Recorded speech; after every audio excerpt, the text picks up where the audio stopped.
একটা ছোট ড্রোন কিন্তু ভয়ঙ্কর, একের পর এক যুদ্ধক্ষেত্রে বদলে দিয়েছে যুদ্ধের গতি। তুরস্কের তৈরি বাইরাক্তার টিভি2 এখন বিশ্বের অন্যতম আলোচিত এবং ভয়ঙ্কর যুদ্ধাস্ত্র। কি আছে এই ড্রোনের মধ্যে, কেন এটা এত ভয়ঙ্কর এবং এর ভবিষ্যৎ কি, আজ আমরা তা জানব। তুরস্ক একসময় ছিল শুধু অস্ত্র আমদানিকারক দেশ, কিন্তু 2000 সালের পর তারা নিজস্ব ড্রোন প্রযুক্তি তৈরি শুরু করে। তারই ফলাফল হলো বাইরাক্তার টিভি2, এক ভয়ঙ্কর ড্রোন যা আধুনিক যুদ্ধের সংখ্যা বদলে দিয়েছে। বাইরাক্তার টিভি2 একটি মিডিয়াম অ্যালটিটিউড লং এন্ডিউরেন্স বা মেল ইউএভি, যা স্বয়ংক্রিয়ভাবে টার্গেট শনাক্ত ও হামলা চালাতে পারে।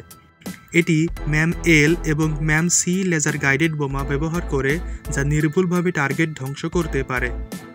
পশ্চিমা MQ-9 রেপার বা ইসরায়েলের হারপির মতো ড্রোনের তুলনায় বাইরাক্তার টিভি2 অনেক সস্তা, কিন্তু কার্যকারিতায় প্রায় সমান। এর ছোট আকার ও কম উচ্চতায় উড়ার ক্ষমতার কারণে শত্রুর রাডারে ধরা পড়া কঠিন। এই ড্রোন প্রথম আলোচনায় আসে সিরিয়ায়, এরপর লিবিয়া, আজারবাইজান এবং ইউক্রেন সবখানেই প্রমাণ দিয়েছে নিজের ক্ষমতার। আজারবাইজান আর্মেনিয়ার শত শত সামরিক যান ধ্বংস, ইউক্রেন রাশিয়ার ট্যাঙ্ক ও সেনাদের উপর সফল হামলা, লিবিয়া ও সিরিয়া তুরস্কের সমর্থিত বাহিনীর অন্যতম গেম চেঞ্জার।